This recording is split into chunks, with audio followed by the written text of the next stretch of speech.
Hello, Taylor County. I'm Alex Renman with Unleashed Tiger, and I'm here with Taylor County Superintendent of Schools, Dr. John Stallings. John, thanks for joining us on the program. Good afternoon. Thanks for having me. Absolutely. So we've got some news we want to share, but before we get to that, I've got to ask you. So, you've been in education for a while, and you've been out of education for a while with retire. What keeps you coming back, man? How many times have you retired and said, "I got to get back in this thing called education"? That's an interesting question, Alex. I've been involved since 1975, and I started here in Taylor County. I'll give you a little history, a little timeline of what I've been doing. I was here for about 34 years, or for 34 years in Taylor County initially, public education. Did that, and then they told me, I thought that I would know when it's time to retire. I thought I did. I tried it, lasted a few weeks, and I must be hyperactive enough that I needed to keep doing things. Plus, my wife of 45 years now, and want to keep it that way, and longer, indicated, find something to do, you're driving me crazy. So I had a friend at the university, decided to go adjunct up there, and then I went into the doctoral program, became Dr. Stallings, worked there for 10 years and thought, well, it's time for me to retire from there. About the same time, the university was getting rid of the teacher education program for whom I had been serving as the director. Left them. That was public ed and now higher ed.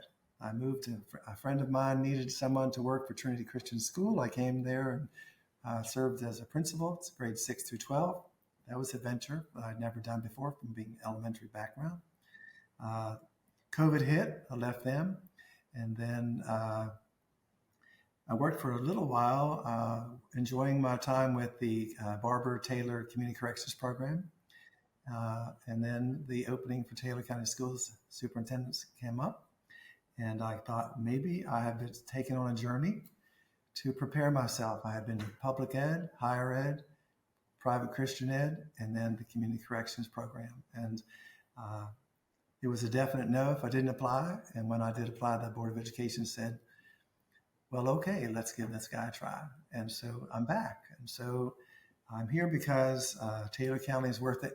And it's meant a lot to me. I have a family, married someone from Taylor County, raised 2 boys from Taylor County, raising grandsons in Taylor County. My son is anyway. And I'm enjoying my time here. I now can say I've been here 6 months, July 1st through January 1st. So that's an awesome path. And here you are, superintendent. We're glad you're here. Can you share with us a little bit about, what this transition has been like into superintendent, highlights of these first 6 months and what you've seen and been a part of? It's definitely been an interesting journey, to say the least. I say all the time, every day is a happy day. And some days it's like a whack-a-mole game, but it's an interesting experience. Early on, I thought, I will make a list of the things I will do today. And I learned early on that was a very naive plan. But they keep me busy. I'm frequently involved with a lot of things, and I try to be a lot of places. I told the Board of Education when they interviewed me, if they expected me to stay in my office, that they should not hire me. I'm a guy who believes in proximity, and I like to be in the schools, and I like to be at the student activities, which I've tried to do this fall. It's a busy schedule, but I am enjoying it. It is exhausting, but I am enjoying it. Well, I'll tell you, as you know, we've polled the community for questions, and one of the comments/questions came in. They see you everywhere at all these sporting events and everything, and wondering like what's next. And I know you love the creative arts and what's going on in the county. So yeah, I mean, people are noticing you around. So what's next on your docket of visits? Well, they have caught me at a lot of sports events from day one, all through the early fall and all the sports events in the fall. I learned early on that there are a lot of them, a lot more than one realizes if you try to go to all of them. And I have tried very hard to do that. I was talking to one of our teachers at the high school who mentioned that her students had mentioned to her that Dr. Stallings he's everywhere. He shows up here, he shows up there. You just don't know where he's going to be. I hope they see that as a positive, but I've been to choral events. I've been to an induction ceremony for the Spanish Honor Society. I've been to um, uh, band concerts and choral concerts, watch the entertainers. I'm going to continue to do all those things. And I've been to just about every middle school and high school sports event in the fall. That included football and soccer, and I was invited to and attended it. When I'm invited, I try to go there. I was at a golf meet. I attended a couple of our local, we sponsored at West Taylor Elementary School, cross-country events with many counties coming and doing that. I'm trying to think, I've been to a lot of volleyball games, and subsequently I've been now a lot of basketball games where they sell a lot of popcorn, which is my favorite thing to do while I'm at the game, in addition to watching the event. That's awesome. Well, it's enjoyable. Yep, we've got, it's a lot of fun. I see you at many of those, and I can't imagine all the events you're going to. I don't know where you find the time for it, but I do appreciate it. I know the kids appreciate it, parents appreciate it that you're supporting them in that way. I know education is so important. We could have brought you on to talk about anything anyway, but I know we had some recent news that you wanted to share, and I think it's important. It lines up with we had a couple of years ago, the bond election that we brought your predecessor in and kind of talked to us about what that was. But you've got some recent news from the school building authority that you wanted to share with everyone. I'd love to kind of dig into that around Anna Jarvis. I would love to talk about that. Thanks for bringing that up. Indeed, the bond election that happened a couple of years ago that was successfully passed, and we appreciate the votes of the citizenry of Taylor County having been supportive of that. For most people that understand that, it's a combination, it's a marriage between the school building authority and the commitment of the community. And if I might clarify just the difference, so just because I'm a teacher person too, that there are two kinds of calls and elections that we have in our county, and one is a bond call, and one is a levy call. And the difference is simply make it very basic. The word bond call or starts with a B, and likewise the levy starts with an L, and that it focuses more on literacy and learning. And so that's how I learned. Maybe it's because of an elementary teacher from way back, just to differentiate the two. But we are, when we talk about Anna Jarvis, it was a bond election that took place, and we were in line, had been approved by the school building authority back then to start moving on a new building of an Anna Jarvis Elementary School. Unfortunately, COVID hit and took a little bit of attention. And as people understood then, COVID caused price increases. And so the current Anna Jarvis process was put on hold because the school building authority discovered that some of the previously approved constructions in other counties had some overruns, and they were in the process of construction. So those monies initially earmarked for places like Taylor County were relocated or redistributed to those already in process. The good news, however, is that more recently, I hope this is good news, I inherited the job of going back to the school building authority and re-proposing our commitment and our part of the covenant, asking that the school building authority kept theirs. They were gracious enough to do just that. And in December, I was fortunate enough to go to Charleston and learn that we were, in fact, awarded the money that was being requested from the school building authority to match with our previously approved bond call funding. And so now we are just starting to revisit and put work teams together and have construction meetings starting again so that people can start watching for things to move more quickly this semester and throughout this next year or two, where we start breaking ground. Our plan is to build the new Anna Jarvis building literally in front of the current building. We'll move the new building a little closer to Route 50, but not so close that it becomes dangerous, of course. But that's in the plans right now. People are probably wondering why they haven't seen us breaking ground in the past, and I hope that explains that. But we're back on schedule, or our new schedule. It was just delayed just a little bit, and we're excited about that. So Um, our project is going to be about $18 million. $7 million of that is now coming to us, $7 million plus coming from the school building authority. And of the other monies that came through the bond election, not all of that will go toward the Anna Jarvis construction, but also go to the other schools throughout the county. And that was intentional because our plan, we have 5 schools, I call them our 5 children across the county, and they all deserve a slice of that pie. And those plans are still in part of the plan. So hopefully we can have our community start recognizing and noticing that. I hope that's helpful as a start for explanation. We'll talk about that more if we can have subsequent podcasts. Yeah, I think it'd be great. Certainly, as the progress continues, we could bring you on. I think that'd be perfect. I appreciate your grace in doing so. There's lots of questions around this in the community, and so real quick. By the way, I love the bond. It's simple: bond, building, levy, literacy, and learning. That's perfect because it's so easy to get those things intertwined. And this bond's already been passed. Now the school building authority has agreed to their side of the covenant and this replay, if you will. So again, just real quick on timing. So when should folks expect to see equipment out there and things start happening?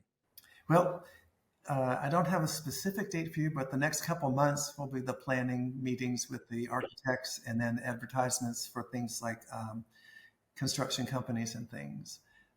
The good news is once we start, there shouldn't be a lot of, because we're using the front lawn of the current Anna Jarvis property, we're not having to remove the side of a mountain. We're not having to fill a major ravine. A lot of school systems have property that they are purchasing, but of course there's a lot of money put into those kind of preparations. Ours should move a lot more quickly once we get those things in place. So I appreciate that. And I think that's reasonable. This design phase. So I've got a couple questions came in that are kind of around that. So one is just the idea. I remember when we went through this before the bond election.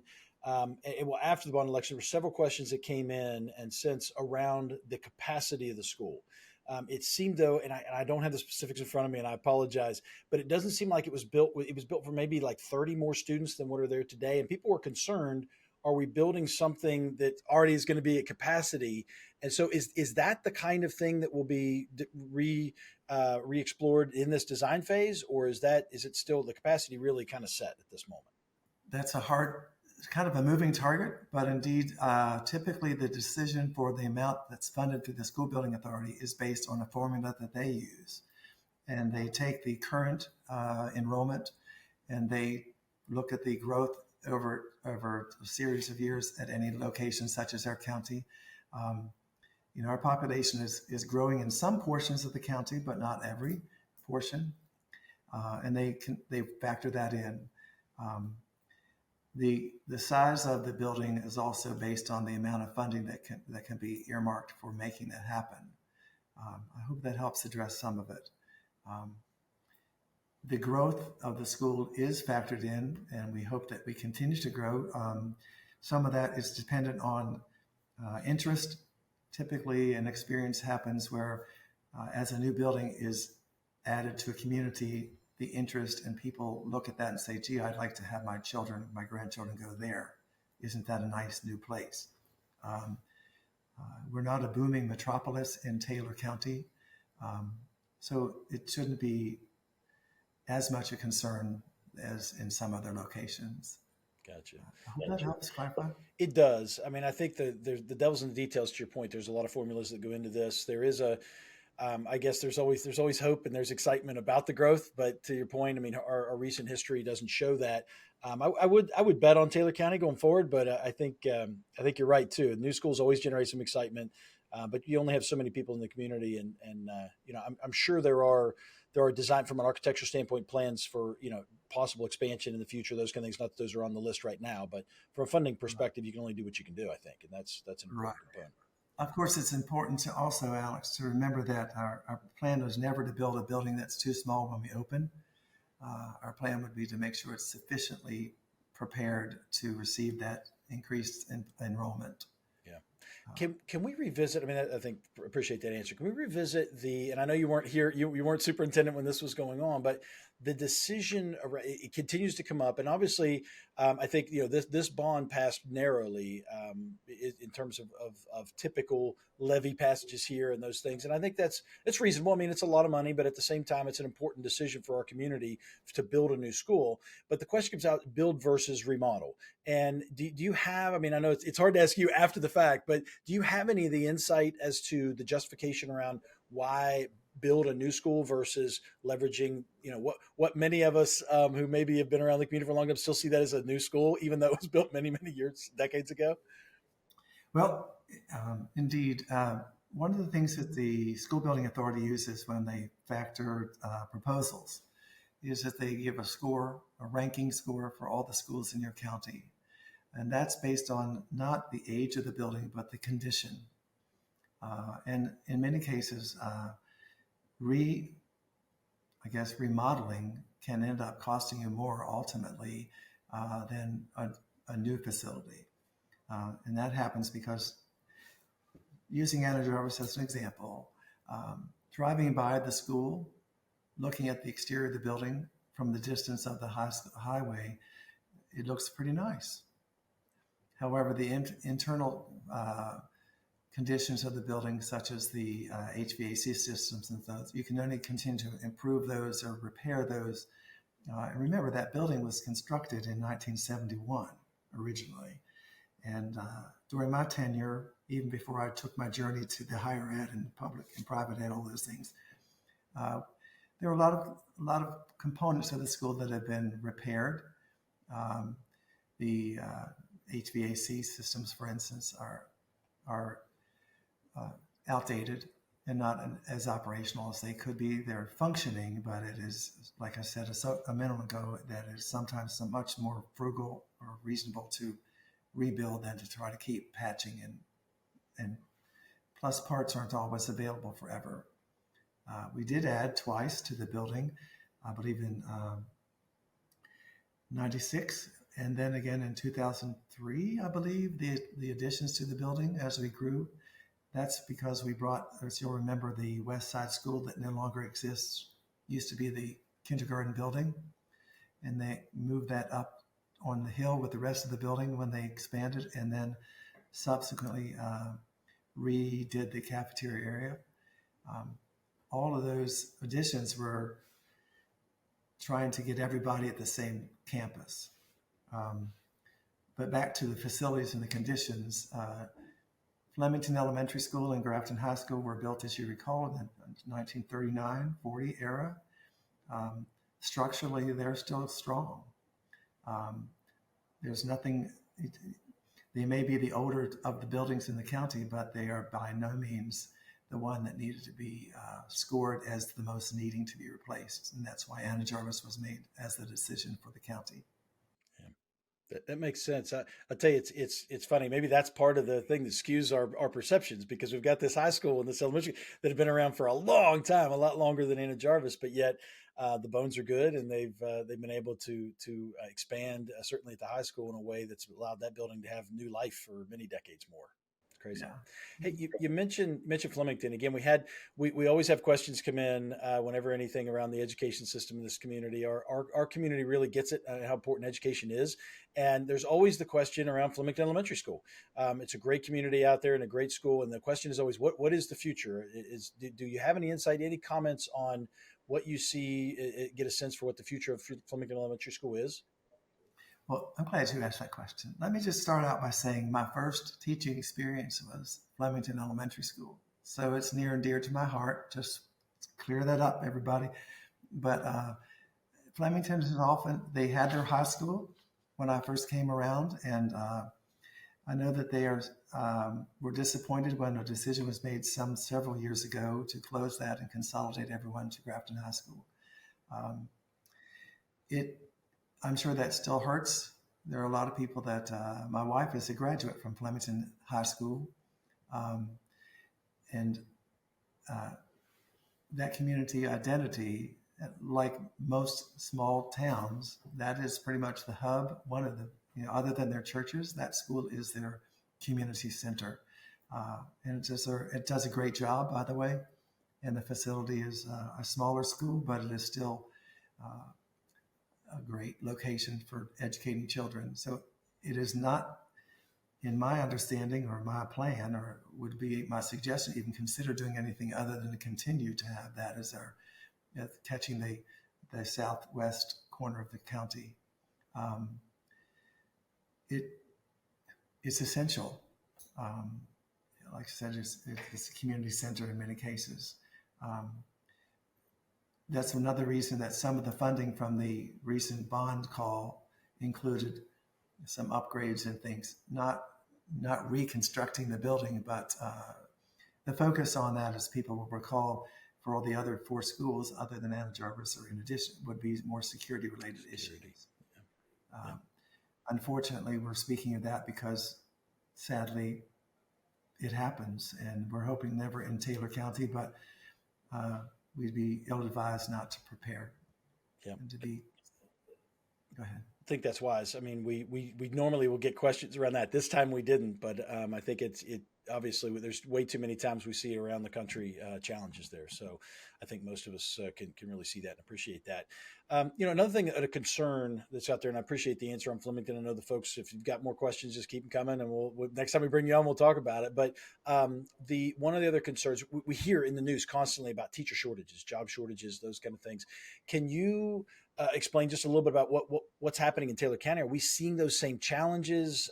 Are there different solutions we're trying to come up with to make sure we don't suffer from the same kind of shortages they're seeing across the state? Sure. I'm going to reach back a little bit. When I was at the university, I was working on the teacher education program first, if you don't mind me folding that in. At that time, when I was at the university, it was approximately 700 classrooms across the state that did not have a certified teacher in them. That's terrible. I know that is not that's not decreased much, but in Taylor County, we do our best to make sure that we place certified teachers, and my assistant superintendent, Dr. Jody Decker, is working very hard on that. When we find openings, we're trying to be as aggressive and post positions as soon as possible, so we can get those positions filled with certified and well-prepared individuals. Teacher shortage for Taylor County is not so much an issue as it is across the state, fortunately. Just like the addition of more recent legislation indicated that most school systems in the state of West Virginia should increase first, second, and third grade classrooms and add an aide there. That's over the 3-year cycle. First grade 1 year, adding second grade, and then subsequently the third grade. Taylor County was proactively looking at that, and this year we introduced both first and second grade a little ahead of the schedule. We found that to be both frugal and wise, and we're ahead of the game, and we'll stay on top of that as much as possible by looking at third grade next. So with regard to shortages, I don't know that we're suffering from that so much because, like I said, our personnel director, our assistant superintendent is trying to stay on top of that as much as possible. I hope that's helping a little bit with your question. Well, that's welcome news. I know some communities are really suffering, so I think that's welcome news. And I'm imagine the person who asked that question is just hearing statewide what the challenges are. So I love the idea, and I appreciate you offering to maybe come back again in the spring. I suspect when we release this, there maybe be some more questions, and I think then we can maybe get an update on things. I think that would be great. So I appreciate that. I do want to ask you one question. So having moved here in the early 70s, and having spent and chosen to stay here and invest here and spend your heart and soul in here and try to help in ways that you can to help to make our education system better and ultimately our community better. I would love to get your perspective. It's a question I like to ask anybody, whether you're born here, moved here, or whatever, is what do you sense, or what do you see as is that a bit of magic or superpower or the gem or some value that comes from growing up in or living in or being a part of this community here in Taylor County, or even potentially North Central West Virginia at large, or even Appalachia for that matter. I'd love to hear your perspective as someone who moved in, planted, and made a life here, and give back every day. Well, thank you. Well, as you know, I came from Maryland. I'm a Marylander by birth, a West Virginian by choice. I tell people that all the time. I came here through WVU, having graduated from there and taking my first job at Flemington Elementary School. Taylor County just has a unique personality, if I can say it that way. Most people that you meet in Taylor County are committed to Taylor County. It is not a metropolis. It is in many cases not the most affluent places. But that, money isn't everything. There's so much more to personal benefit and investment and collegiality and just getting to know one another. We have a number of churches throughout the community. They're very strong and could always use more memberships of that, of course, but individual philosophies, of course, dictate. But when there's a problem in Taylor County, especially with Taylor County schools, it seems to me that people are more willing and ready to rally as opposed to dismiss. Such has been demonstrated with the levy and the bond elections that have happened. This county has always had people say, we're doing this for the children because we believe in our children. And that's really why I'm back. I really never left. I've always lived here. But philosophically, I believe in what the county has to offer. Great. Well, Dr. Stallings, thank you so much. Taylor County Superintendent of Schools, we're glad you're here. I appreciate you coming on the program, and absolutely we'll bring you back on. And one of the things I just love to do at the end of every one of our podcasts is give you the last word. What is it you'd like to tell the people of Taylor County? I think most importantly, I'd like to thank people for your patience. We have a lot of things that we need to do. There's a lot of children that need our support. It cannot be done one or the other. It needs to be done together. And each time that we find what's being presented as a potential problem, we're trying to view that as an opportunity to do things together. And I know that sounds a little cliche, but I mean that sincerely. People asked me when I first told them I had been appointed, they asked if I was crazy because I was not retired again. But I think I'm hopefully demonstrating that I do have a sincere commitment to the county. And who knows how long they'll have to put up with this guy, but I'll do my best to continue to serve as I'm expected to. Awesome. And I appreciate the patience. Thank you. Excellent. Well, thank you. And we'll look forward to have you back on. And in the meantime, good luck with the rest of this school year and beyond. I appreciate that, Alex. Thanks so much. Thanks. Take care.